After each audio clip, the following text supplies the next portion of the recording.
এমন একটি বাসার খুব শখ ছিল।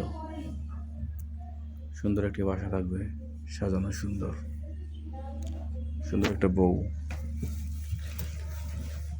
অনেক কিছুই আল্লাহ দিয়েছে, আবার অনেক অপ্রাপ্তিও আছে। সব কিছু মিলেই মানুষ। যাই হোক, বাসাটা খারাপ না, ভালোই লাগে।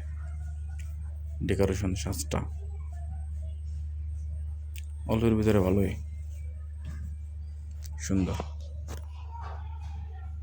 আসলে সাজানো গোছানো বাসায় থাকার একটা মজা আছে,